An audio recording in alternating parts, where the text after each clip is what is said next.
friends, denizens of the internet, hello and welcome back to another exciting episode over here at LostTimeGaming. Today we're checking out Gigapocalypse. Now, if this game looks awesome to you just from this splash screen, I can confirm to you it is awesome. Basically, the long and short of Gigapocalypse is, from what I can tell, it seems like a mashup of old school Rampage with almost the era of flash gaming where games had a long, complex, or not complex, but long and enjoyable upgrade trees. Kind of like if you've ever played the Learn to Fly games, or the games where you shoot a rocket into space and collect points and stuff on your way up. If you've ever played the Learn to Fly games, you'll know exactly what I'm talking about. But basically, what we do is we pick a Giga, which is, I believe, what these are colloquially known as. So we've got like your standard big giant lizard Giga. We've got, this is the one I have already beaten the game with. Oh no, I'm sorry, Doom Terra is the one I've already beaten the game with. And when I first booted this up, I was like, oh, this is that's cool. It's a small little game, and there's only 3, characters to choose from, and you destroy things and you have fun. But then I noticed that there was this next button here. I'm like, well, what's this? Is this, to the next part before we launch the game? But no, it actually, the scope of the game zooms out, and instead of Earth-based threats, now we have space-based threats, which are, Gigas flying through the nebulous of space. And then you could go further than that.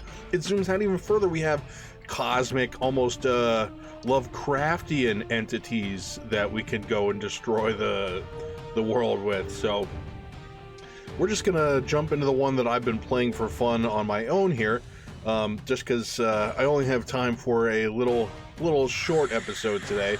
But I figured this would be a great game to showcase for a little short episode. So we're level 22, spellcaster Giga, guarded by her victim souls and ferocious Mongolisk that slashes anyone nearby. Anonym, the Blight Queen. And we just click Annihilate.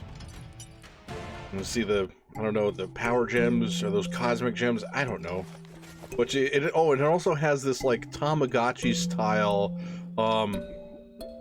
like pre-stage section where you give scratches to your little baby Gigas, you sweep away its poop, you give it a bunch of food.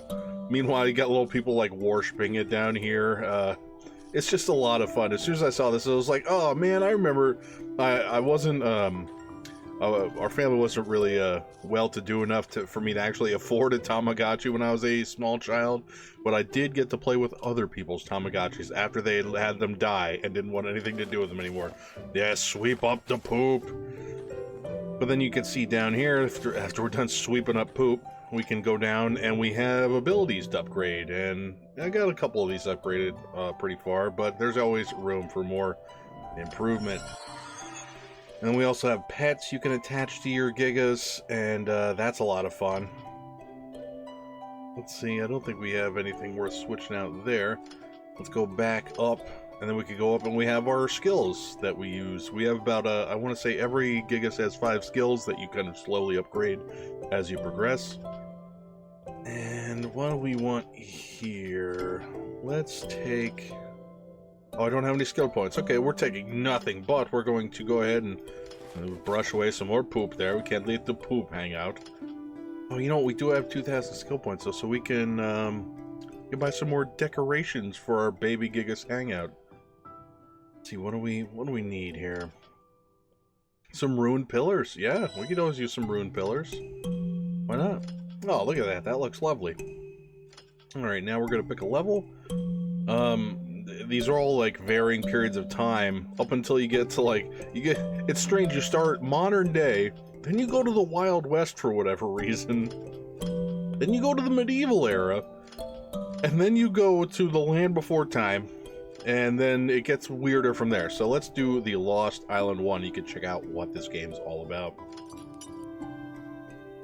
Now, this isn't, strictly speaking, like an auto battler where you just kind of click it and go. You kind of have to interact with this or you won't succeed. But you can kind of understand what I mean when I say this is a cross between Rampage and a Flash game where you saw the upgrades and stuff we had. Whereas Rampage was just straight up, you know, arcadeness. This is more of a Flash era game, even though this is not a Flash game. This is on Steam, and the link will be in the description as usual. But you see, we got these moves down here. I like this one personally. If we have any humans that come near us, with long tentacle hands, just reach out and just snatch them up, gobble them right up. It's great. Now I could also right-click, and we can boost it up. Our little minions here just wrecking house. Yes, go, my pretties, go. Then we could shoot out the little person on top of our head here and just jack everything up. Ah, yes, there we go. That's good. We could summon some plagues. Plagues are good. Insect plagues. Die. Bada boom. I just like the 100% leaning into the comical nature that this game does. Where, I want to say, even like when you beat a stage and like a little screen pops up, so you're like, oh, you've beaten this stage. The button to like click OK or accept, it's I, is the wording on the button, which something in me just really enjoys that. And there's varying difficulties to these characters as well. Like this, you might have saw on the character select screen, had like a little egg next to it that said easy, which means this character's pretty easy to handle. I can in reality not shoot these bullets and just have this thing set to enrage mode, and it'll just kind of chow through most of this stuff, but not all of it. As you can see, sometimes the buildings are a little sturdier. Sometimes there's people trying to kill us, and they have to be gobbled up. Sometimes there's buildings that are just traps. You get little power-ups and stuff. So after certain intervals, you kind of have to get involved, or you just won't progress. But sometimes you can just sit back and just enjoy it. Watch your person riding this giant snake queen to just gobble up people. Now, so there's like a trap one here. We'll just take damage when we stand on that, so we kind of want to shoot that before we get to it.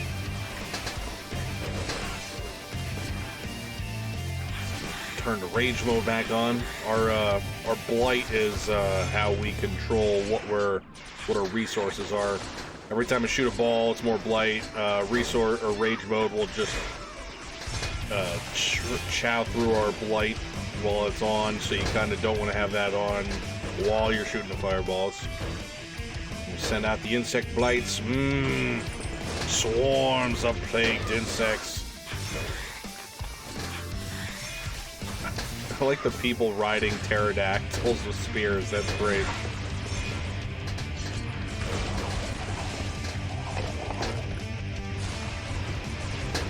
And this is one of those games that I like to throw on when I have like a couple of minutes to do something, or when I have like 20 minutes before I have to go to bed.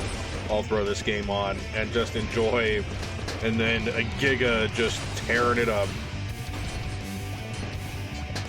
Summon some insect plagues while I get chowed on by a dinosaur. That's fun. But this is one of the higher levels, so there's no guarantee we actually make it through this. Yeah, run away, giant lizard. Oh, we've hit a checkpoint. Good. I was actually playing this last night, in fact, is how recently I picked this game up and played. Because some nights, you know, you have work in the morning, so you gotta be in bed by a certain hour, and it's like, I don't have enough time to watch a movie. I don't want to get in any kind of game that's too serious. This is definitely a game that is 100% not serious on any level whatsoever. Which honestly sometimes is great. That's just what you need. That's kind of what allures me to certain tower defense games. Now, there are tower defense games that are serious and you really got to pay attention and know what you're doing, but there are some tower defense games that are like this. Just pick it up, click a couple of things, and watch stuff explode. I'd like to do some of those on the channel at some point too in the future. Namely the big ones that I play, what's the one that I was playing? Gemcraft and the Bloons tower defense games. They're just a lot of fun.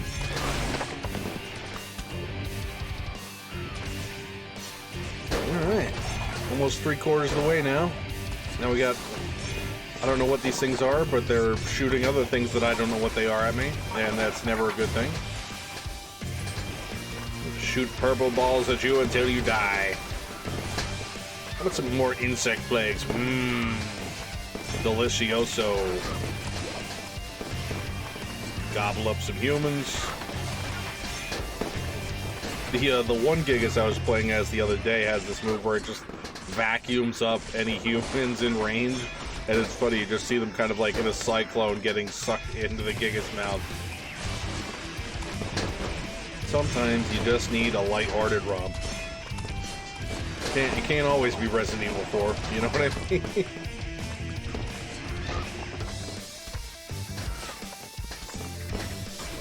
Rage mode engaged.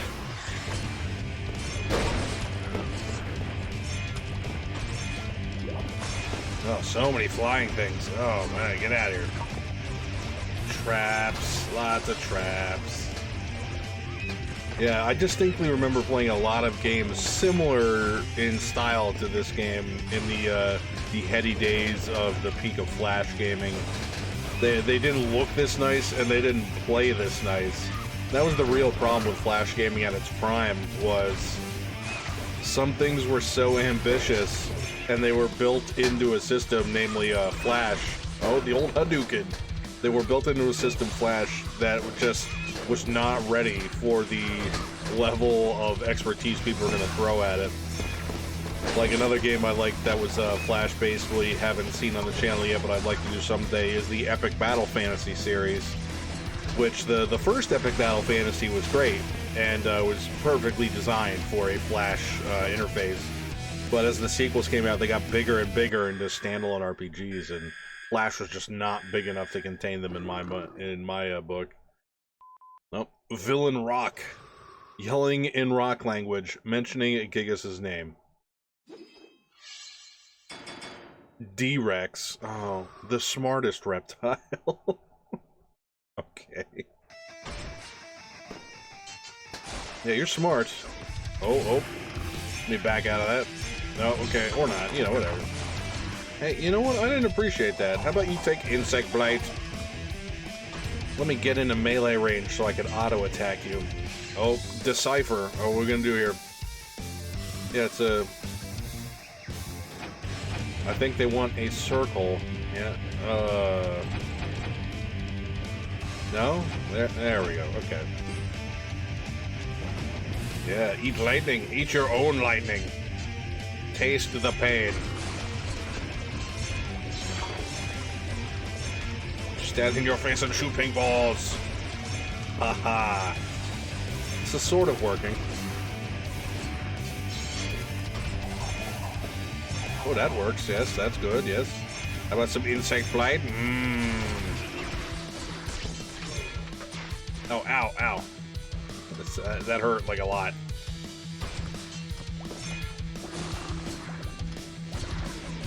Ooh. Ito Ryodan. Oh, that's the best part. When you lose a stage, you don't die. You revert to your baby form and end up back in your little baby platform. Village Shaman blaming Littlefoot for chaos. Okay, that's great. And then at the end of the stage, you know, or when you die, you get your old experience and your mutation points. And... Go, baby, go. Give me another level. Oh, yeah, that's the spice. Can we go for 3? Come on, 3 levels. Oh, yeah. You gonna go for 4? 4 would be cool, but yeah, okay. I was gonna say, I don't expect 4.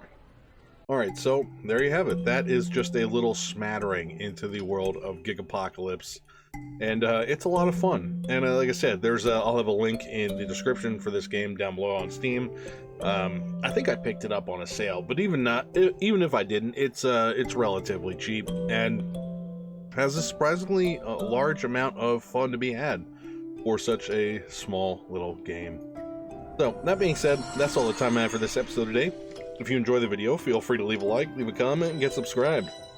Let me know down in the comments section below what you thought about my gameplay, my commentary, or anything else in general. That being said, thanks for watching, and as usual, I'll catch you all on the flip side.